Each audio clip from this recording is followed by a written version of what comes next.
আসসালামু আলাইকুম। আজকে আপনাদের সাথে আমি শেয়ার করব কাল্পনিক সংখ্যা পদ্ধতির যোগ। কাল্পনিক সংখ্যা পদ্ধতি আমরা বলতে বুঝি বাইনারি, অক্টাল, ডেসিমেল, হেক্সাডেসিমেল এই 4টা সংখ্যা পদ্ধতি বাদে যে কোনো সংখ্যা পদ্ধতি আমাদেরকে দিবে ওইটাকে আমরা কাল্পনিক সংখ্যা বলে আখ্যায়িত করব। যেমন আমরা জানি বাইনারি সংখ্যা পদ্ধতির ভিত্তি 2, অক্টালেরটা 8, ডেসিমেলের 10 আর হেক্সাডেসিমেলের ভিত্তি হলো 16।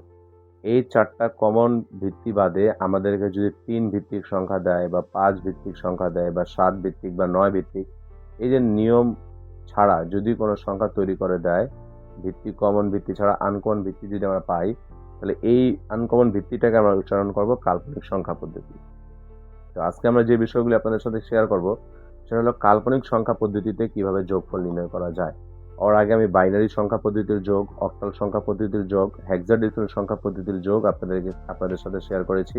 আর ডেসিমেলের যোগটা আমাদের নর্মালি দৈনন্দিন জীবনে আমরা যে যোগ করি তার মতোই হয়, সেজন্য সেটা নিয়ে কোনো ভিডিও বানাই নেই আমি। তারপর যদি আপনাদের প্রয়োজন হয় তাহলে আমাকে অবশ্যই বলবেন, আমি এই বিষয় নিয়ে কাজ করব।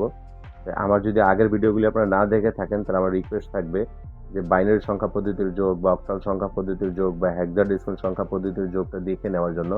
কারণ আজকে আমি যেটা যোগ করব এই পুরো যোগটাই থাকবে এই সংখ্যাগুলির সাথে রিলেটেড একটা যোগ। তাহলে চলুন আমরা শুরু করি।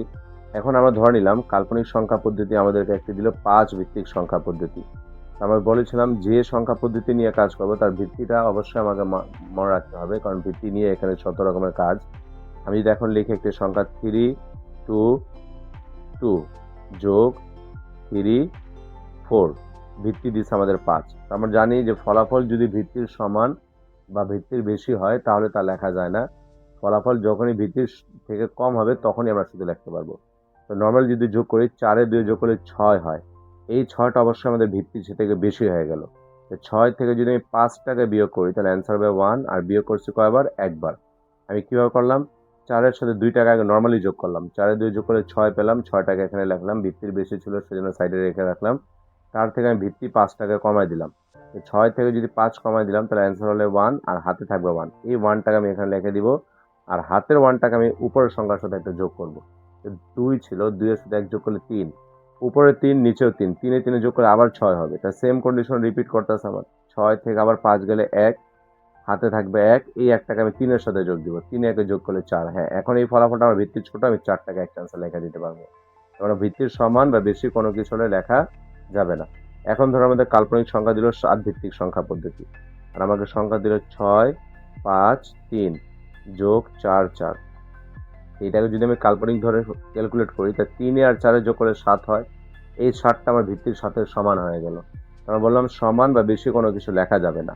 তা আমি যদি এখন এই জায়গায় 7 লিখি, 7 থেকে যদি 7 বিয়োগ করি, এই যে ভিত্তি ছিল 7, ফলাফল ছিল 7, ফলাফল থেকে ভিত্তিটাকে যদি বিয়োগ করলাম ফলাফল হবে 0, আর বিয়োগ করছি কয়বার? একবার। এই 0টাকে আমরা এখানে বসাই দিব, হাতের 1টাকে ওই 5 এর সাথে যোগ করব। 5 এ যোগ করলে 6, 6 এ 4 যোগ করলে 10। এই 10টা আমাদের 7 থেকে বেশি। আমরা কি করব? 10 থেকে 7টাকে বিয়োগ করব, ফলাফল হবে 3, আর বিয়োগ করছি কয়বার? একবার। এই 3টাকে এখানে বসাবো, হাতের 1টাকে 6 এর সাথে যোগ দিব।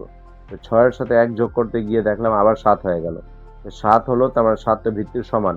আমরা কি করব? এই 7 থেকে আবার 7 বিয়োগ করব, ফলাফল হবে 0, আর বিয়োগ করছি কয়বার? একবার। এই 1টাকে আমরা সামনে নিয়ে বসাবো। তো এই পদ্ধতি ব্যবহার করে আপনারা যে কোনো সংখ্যা পদ্ধতি যোগ করতে পারবেন। কাল্পনিক যা হেক্সাডেসিমাল, অক্টাল, বাইনারি সেম পদ্ধতিতে যোগ করা হয়। ভিত্তির সমান বা বেশি কোনো কিছু লেখা যাবে না। ভিত্তির সাথে ছোট যদি হয় তাহলে আমরা লিখতে পারবো। এই কনসেপ্টটা মাথায় রেখে যে কোনো সংখ্যা পদ্ধতির যোগ করলে ইনশাআল্লাহ আপনাদের যোগ হয়ে যাবে। তারপর যদি কোনো সমস্যা থাকে আমাকে নক দিবেন, ইনশাআল্লাহ আমি সেটা নিয়ে কাজ করার চেষ্টা করব। আজ এই পর্যন্ত। আসসালামু আলাইকুম।